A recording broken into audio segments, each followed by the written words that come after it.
All right, hey, problem solvers for social change. It is Sunday, November something or other, November, what do I got, 17th, and I want to get this together for you guys. Probably post it a little early, and go from there, okay?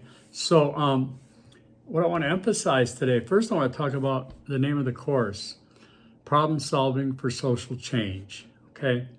I want to emphasize that second word, solving, okay?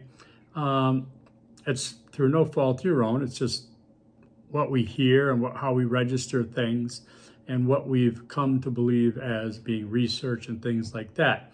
So when you use, when I see, and I've seen, many students, it's fine. I'm not calling anybody out. So many have done it, totally expected, but I want to point it out because then we get to learn, right?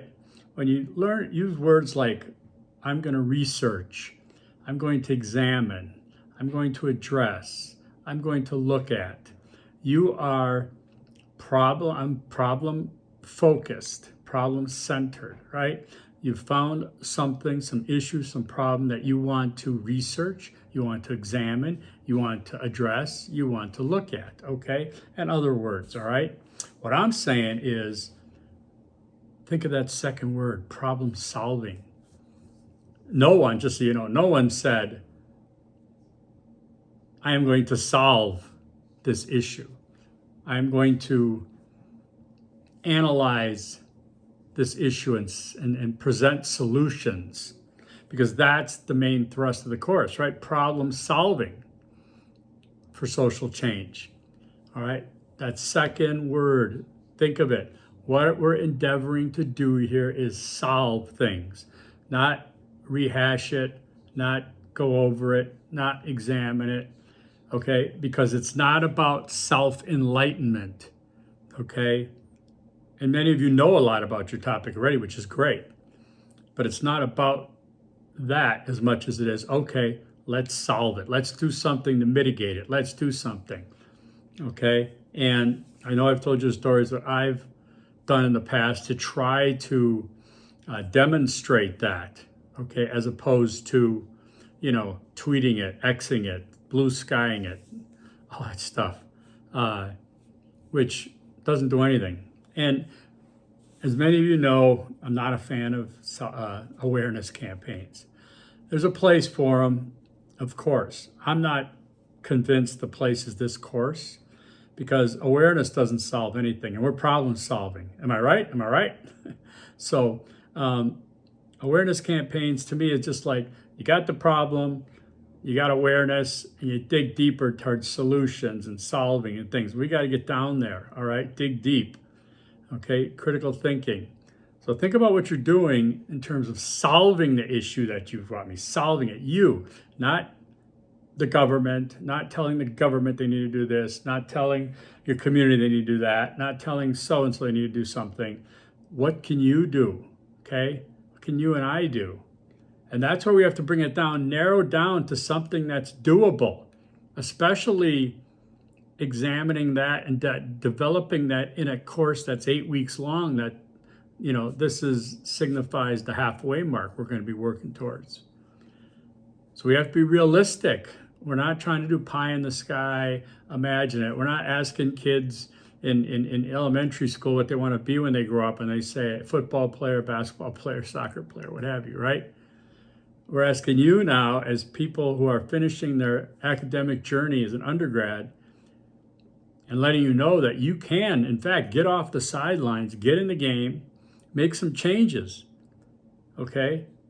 And sometimes psychologically, we want to push that off on someone else, some other entity, organization, okay? We can point out what they need. Like I'm listening to the Packer game today, and they're down 10-7.5 against the Bears. I can sit here and go, well, you should have did this, you should have did that, you should have this. I'm not the coach. I'm not it's useless. So we're not going to do that here either, all right?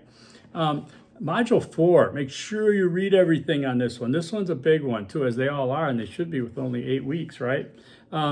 So there's pages here. One of them is called Social Issues and Activism. There's a piece about what is the difference between a social issue and social change.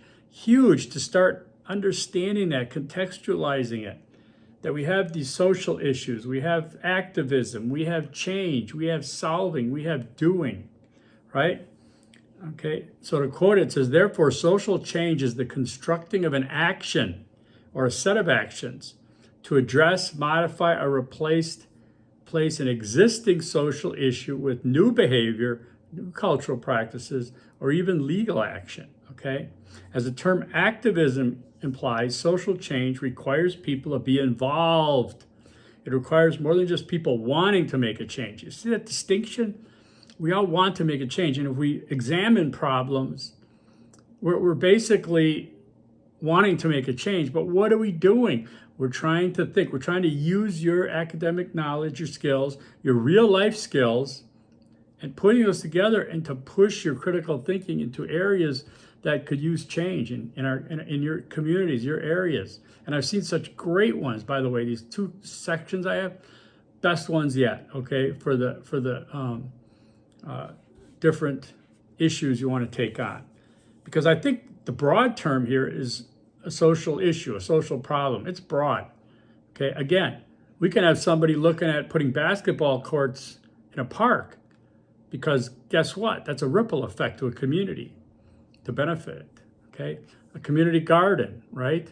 There's all kinds of things, some kind of cleanup, some kind of event. Okay, so it's really important that you continue to work and let the momentum of a solution drive you, okay, as opposed to the momentum of research, okay? Okay, so we're going to do a literature review this week, and it's important to do a literature review, okay? There's a reading and 2 videos. Watch everything, read everything. Videos are only 2.5 and 5.5 minutes, okay? I don't know if I told you, but I'm actually a student right now, being certified at level 5 TOEFL certification, teaching English as a foreign language, and I got to do a module every week, and my videos and lectures like 17 minutes, 20 minutes, and then I've got all these other videos they send me to. It's pretty grueling, actually, but I'm looking forward to it. It's 11 weeks to January. It says that in this assignment, you will conduct research on your project topic. This will assist you in describing how others have attempted to address the issue and recommending a possible strategy to address for opportunity for social change, and providing rationale for why you recommend the strategy, right? So again, there's research, but it's pushing towards the solution, right? That's what we're looking for. The strategy. In your research that you're going to do, look for journals, academic journals. I'm going to tell you more about that in a minute. Those are peer reviewed. We discussed why that's important, right? Okay, it says first you'll research and describe previous attempts at addressing the opportunity for social change. Now again, you can look at newspapers and community things, and it's fine, okay? I just want you to stay at your foundation is academic material that does not have bias, okay? All right, but definitely you can use other things. It's a matter of how many things you're going to use. You're going to use one thing, that's not going to fly. Okay, next you have to try to identify the gaps in the previous attempts, and that can inform the recommendation that you make. Next, you'll identify potential strategies to address the opportunity and evaluate the strategies. Then, based on your analysis, you'll recommend one of the strategies identified and provide justification. This is where the rubber hits the road, right? This is where you're going to look at things, have some idea. You kind of think from the end now, what do you think it's going to look like? And then what research can you find that's going to help address that and support that so you can recommend it, okay? Remember that you'll need at least 4 sources that represent diverse perspectives to support your project in this course. Use this opportunity to support your assignment with evidence. I didn't write any of this. This is the curriculum they give me. I like it though, okay? Use the feedback you receive on the sources you use just to help you decide. Okay, so what I'm saying though is that, so you go to the library, Sheridan Library, SNU. You go to the search, you search different terms. You guys are good at this. Search your different terms. Don't just search one. Search different terms that modify the way you're looking at your problem and your issue. See what comes up. Make sure you have it clicked on the left side that says peer-reviewed sources, okay? Published, peer-reviewed. Then you're gonna get that's pure in there. You're getting good ones in there, all right? If you go to Google and you find something, well, again, you need to have the peer stuff to just be the strong foundation. the other stuff. No pedias, no Britannicas, no encyclopedias, no Wikipedias, no Forbes, no Investopedias, no Cron.com. Okay, be very discerning in your sources. You're working at an academic level here. Okay, all right, and get a hold of me if you have any questions on that. All right. So there's a specific criteria for the rubric. Take a look at that. There are 7 points in there. Now, certainly you can number yours. You don't have to, but numbering is always good. Subheadings is great. Love subheadings. You know that, okay? It's going to be a comprehensive paper. Please format it, all right? So I want you to go through that way and look at these things from an academic point of view, all right? Solving the problem, not just analyzing it, right?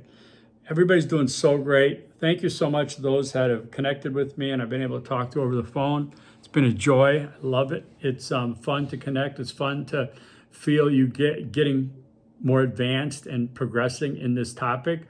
And it also shows me so many of you care about what you're doing, and I really respect that and admire that. I hope you'll continue to do it. There's no limit to how many times I can set up a call with me. All right. And so, there's going to be times this week I have to go to an orientation for another substitute job for Chandler School District. Tuesday, Wednesday I have a doctor appointment in the morning, but we can work around anything to get you set up. So please utilize me as a source. I find that not many SNU students talk to their instructors, even see them many times. I'm a little different that way. I can't stand it. We're not going to do a class Zoom though, don't worry. All right, so let me know. We're up to 12 minutes. Have a good week. I might get back to you later in the week. Thanks. Bye.